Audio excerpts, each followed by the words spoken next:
Hello, Degens. Welcome to Degenerate Bets NFL Week 15. Part the dose.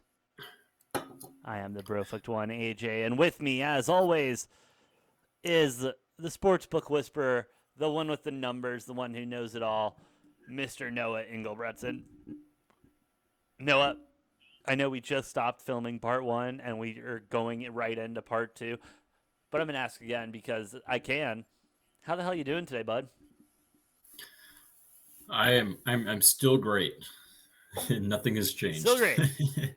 Nothing has changed. I am glad to hear that nothing has in changed the to affect. in the last 5 minutes, yeah, no, nothing's changed. So That's good, dude. I'm glad to hear. But we will see how that goes because we've got an interesting afternoon slate, a nice afternoon slate, honestly. And we're going to dive right into it with the Seahawks that absolutely suck going up against the Rams. Rams are a 4.5 point favorite, total at 45.5 points. Rams with a very impressive win over the Arizona Cardinals on Monday Night Football. Shout out to them. I'm taking the Rams and those points. This is a little too easy. The despite Seahawks team is so bad. despite all the COVID issues, Yep. I mean, Rams put what, like another 7, 8, 9 players on COVID list today. Yeah, something like that. It was a lot. I still think they're a bet as long as Stafford stays off the list. They're fine. Yeah, but I mean, OBJ, which doesn't really matter that much, but you got Daryl Henderson, Jalen Ramsey, some other big names on the COVID list on their defense. Still got Cooper Cup. We're chilling. Yeah, I think I agree with you here. So long as nothing else, we'll see. Because if tomorrow, if there's more people going on the COVID list, this game, actually the Rams are probably getting close to the point where like this game might get postponed or forfeited Yeah, canceled. Post. Yeah. if it gets that bad.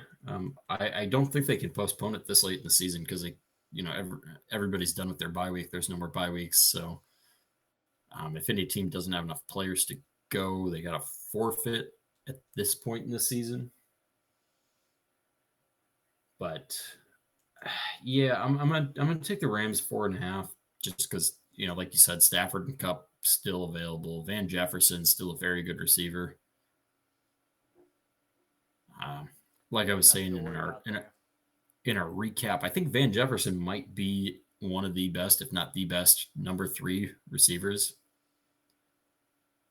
in the league. Oh, 100%. Higbee, All another right. another guy who's out with COVID. Let's say the Rams squeak out a 7 to 10 point win, despite all the COVID shit that they got going on. I can see. I do think they'll win by a lot of points. Definitely more than 4.5. That's why I love that line. Another line that's at exactly 4.5 as well. You have the Packers as a 4.5 point favorite against the Ravens. Ravens obviously dealing with some issues, although the backup did seem to come in and play fairly well for Lamar Jackson. Lamar Jackson, as far as I know, he is questionable to play that game. Yeah, we don't know what his status is yet, which is why this line is interesting. This could definitely move, and I think it will move 2 or 3 points in either direction, depending on whether or not Lamar is playing. If Lamar is healthy and playing, I think this goes down to like 2.5, something like that. I could see this going up to 6.5 or 7 points if Lamar is ruled out. Just the fact that his status is up in the air. I think that's why this line is at the weird like 4.5. I'm just going to go ahead and take the Packers at 4.5 right now. I mean, the Packers are 11-2 against the spread this season. I love What's it the at four over and a under half, on? dude. The Packers What's the over under? 43 and a Because half. oh I god, love that's the low. Packers, dude. 4.5. That is they're just cooking at the right time. They are doing everything they need to do to win football games, and they're going to be unstoppable going into this playoff run. I'm gonna stay off of the over under. The Packers are 10-3 on the under this season. But I think this under hits if Lamar is out. The Packers defense won't have a problem stopping Tyler Huntley, but if Lamar is playing, I don't know that I like the over under at 43. So I'm going to stay off of it for now. I'm going to take the Packers at 4.5 because I think they will cover the 4.5 regardless of, if Lamar is playing or not. At this point, the Packers now reclaiming the number 1 seed. I don't think they're going to lose it. I think they're going to win the rest of their games and go 14-3. I agree, man. They're going to keep going. They're going to do what they're doing.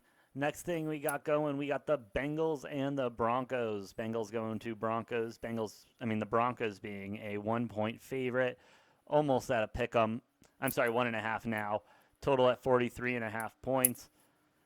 The line's this way because of the way the Broncos played last week and the Bengals lost last week. So money line is different story. Kind of tells the story.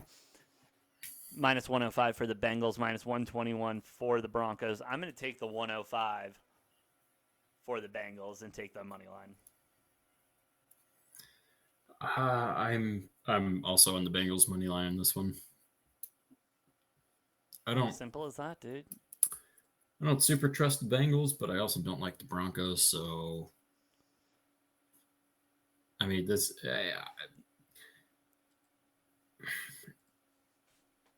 I'm not upset with the line being very small on this one. I feel like it should be a field goal or less. I just do feel like the Bengals should have been like a 2.5 point favorite in this one, but that's why we're taking a money line. That is exactly why we are taking a money line. And we will keep going with it. Next game is 2 more teams that you really don't trust at all. You got the Atlanta Falcons at the San Francisco 49ers. The Niners are a 9.5 point favorite going into this game. That is a high spread, I feel. I don't know. I think that's almost a trap to try to get people to bet on the Falcons at 9.5. However, I don't like San Francisco to cover 9.5 at all.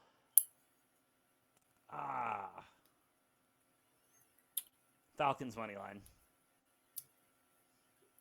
You see Falcons money line? Yeah. I hate this game. I hate everything about it. Are you stupid or are you dumb? Honestly, the doctors are still out on it. AJ, I don't know. Like I get that you hate the 49ers, but like the fact that you bet against them every single week. Like they're not a great team, but they're not that bad. They're not. I know you want it to fit your narrative. I know you want it to fit your narrative that they're gonna like only win 5 games this season, but I hate to break it to you, they're already at 7 wins. San Francisco's going to win this game. I do feel like 9 is too aggressive of a spread, though. Yeah. I'm going to buy a whole 1.5 on this one, and I'm going to take the Falcons to cover 10.5. You have a 10.5? Or you're buying that? Yeah, that's where I'm sitting on this one. I'm buying a 1.5. I'm taking them at 7.5. I'll actually probably hold off if this spread works its way up to like 10-ish or 9.5. And then I got to buy less points, but that's my pick is Falcons to cover. Falcons money line.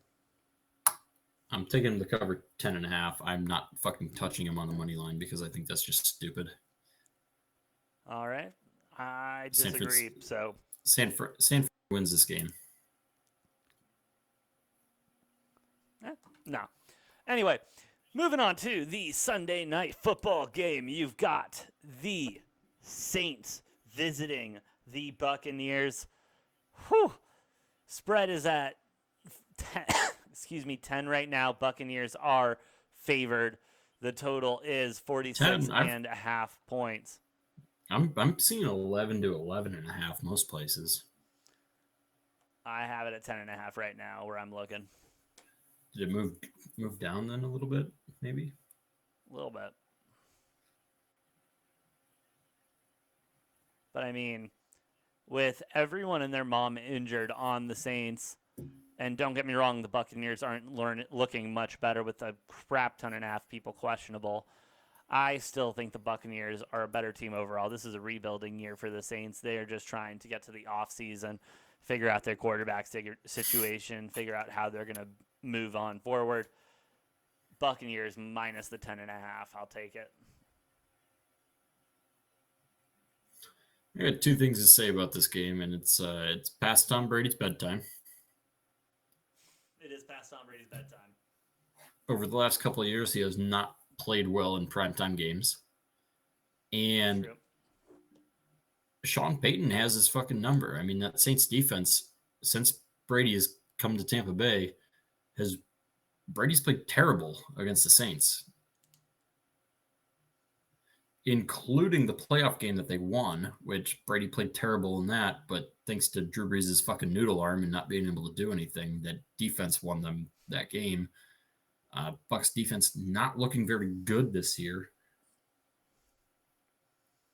I'm not saying I think New Orleans is going to win this game necessarily, but 10.5, 11 points is way too big of a spread. So I mean, I'm taking New Orleans to cover that. I mean, I think they cover 11 points easy, despite not having a fucking quarterback to throw the ball. Okay, dude, that blows my mind, I guess, but you're allowed to take what you want to. This is a free country, and I'll let you lose your money that way if you want to.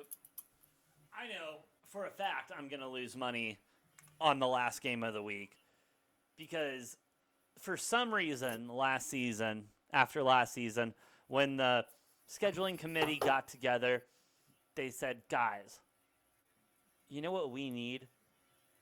We don't need just one Bears primetime game.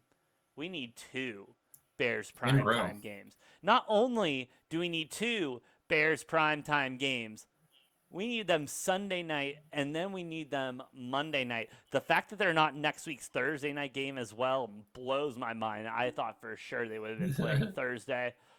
But for some reason, we're getting the Bears and the Vikings at Soldier Field, Monday Night Football. Vikings 3.5 point favorite.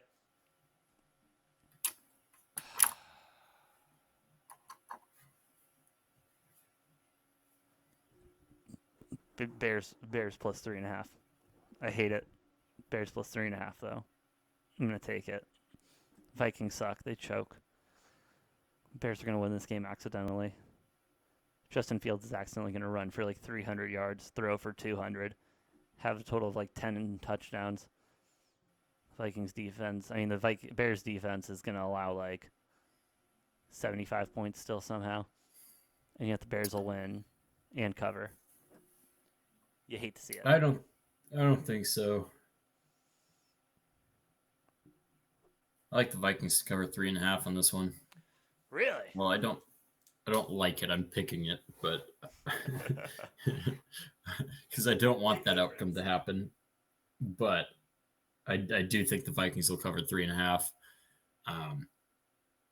Huge prop bet opportunity. Bet the Vikings over on sacks in this game. Vikings they're leading the NFL in sacks this year. Interestingly enough. I think Fields is going to get hit a lot, going to be sacked a lot. This may be the game we finally see Nick Foles in. Ooh, that would be so nice, dude. Which would be interesting because I kind of almost like the Bears to come back from a deficit if they're down bad enough that Nick Foles comes in, because the Vikings clearly don't like to close out games. They clearly no. I mean, what I've been saying like for half of the season, and it's still rung true. There hasn't been a single game that has like defied what I've been saying, which is if it's a Vikings game, you don't need to tune in until the second half of the fourth quarter. Honest to God, because because that's the only it part doesn't of the even game fucking that's matter. interesting. Even last week, they were out to a 29-0 win or lead. And then you tune in the second half of the fourth quarter, you're like, wow, this is a good football game with them against the Steelers, So Vikings suck. They're not going to win this game by more than 7 or 8 because that's not in their DNA. They don't like to do that. It's going to be a close game. I like them to ultimately cover the 3.5. Actually, screw that. I'm taking them down. I'm buying a point and taking them at 2.5 because I don't trust them fucking enough. This game's going to come down to a fucking field goal at the end or some bullshit. Oh, 100%. This game's Well, know what?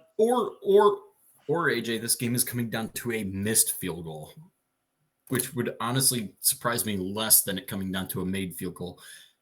And I don't know which team's going to miss it, but it's going to be like somebody's going to be down like 2, 3, 4 points. Not 4 because they wouldn't be kicking field goal then, but somebody's going to be down like 1 to 3 points, and they're going to miss a field goal at the end. Probably the Bears. It's probably going to be a 3-point game. The Bears are going to have an opportunity to kick a field goal to tie the game. They're going to like fucking double doink it or some shit. Oh, some shit like that. Absolutely. End of game. Well, that does lead us to the end of the NFL slate. We thank you. And if you're just catching part 2, that does mean there's a part 1. So go out and check that out. It's on the same page that you found this one. So go check us out, please. Like, share, and subscribe. Help us fight against these bastard algorithms. We're still fighting the good fight, though, Noah. And I think the tide's going to turn one day. One of these days, the tide will turn. Any last thoughts for the Degens going into NFL Week 15? Hey, it's Packers year to win, baby. It's our shit to lose at this point. We're the Cardinals, honestly, at this point. Anyway, we'll be back next Sunday, probably live on YouTube, about 20 minutes after the Sunday night game ends. Follow us on Twitter and or Instagram for more updates on that. We will post and confirm on that.